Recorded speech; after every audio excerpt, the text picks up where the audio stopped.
नमस्कार, मी ऐश्वर्या. आज संपूर्ण महाराष्ट्र एका मोठ्या धक्क्यात आहे. राज्याच्या राजकारणातील एक कणखर नेतृत्व, दादा म्हणून ओळखले जाणारे उपमुख्यमंत्री अजित पवार यांचे आज बारामतीमध्ये एका भीषण विमान अपघातात निधन झाले आहे. ही बातमी समोर येताच अवघ्या महाराष्ट्रावर शोककळा पसरली आहे. नेमका हा अपघात कसा झाला, शेवटच्या क्षणी विमानामध्ये काय घडले, पाहूया या विशेष रिपोर्टमध्ये.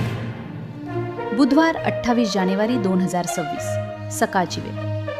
नेहमीप्रमाणे कामाच्या गडबडीत असलेले अजितदादा मुंबईहून आपल्या बालेकिल्ल्याकडे म्हणजेच बारामतीकडे रवाना झाले होते. जिल्हा परिषद निवडणुकीच्या प्रचारासाठी ते तातडीने निघाले होते. कोणालाही कल्पना नव्हती की हा त्यांचा शेवटचा प्रवास ठरेल. सकाळी 8:10 अजित पवार यांचे लिअरजेट हे खाजगी विमान मुंबईहून झेपावले. विमानामध्ये अजित पवारांसह त्यांचे अंगरक्षक, स्वीय सहाय्यक आणि 2 पायलट असे एकूण 5 जण होते. सकाळी 8:43 विमान बारामती धावपट्टीच्या जवळ पोहोचले.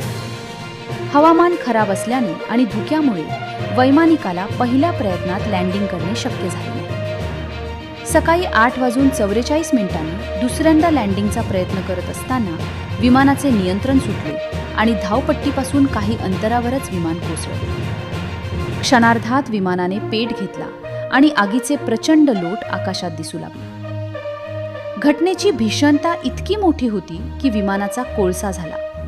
स्थानिक नागरिक आणि एअरपोर्ट कर्मचाऱ्यांनी मदतीसाठी धाव घेतली, पण आगीच्या ज्वाळांमुळे कोणालाही जवळ जाता आले नाही.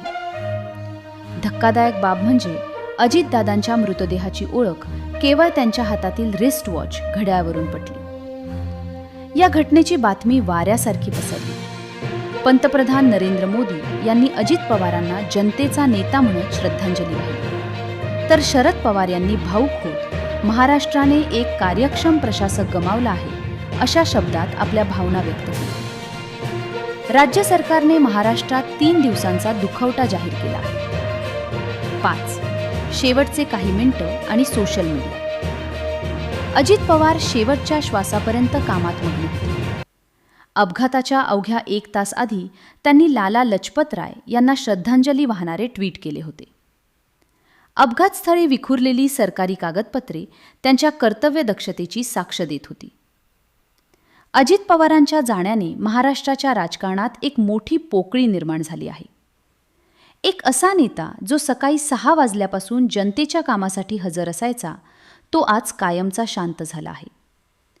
उद्या बारामतीमध्ये त्यांच्या पार्थिवावर शासकीय इतमामात अंत्यसंस्कार केले जाणार आहेत. ताज्या अपडेट्ससाठी पाहत रहा. धन्यवाद.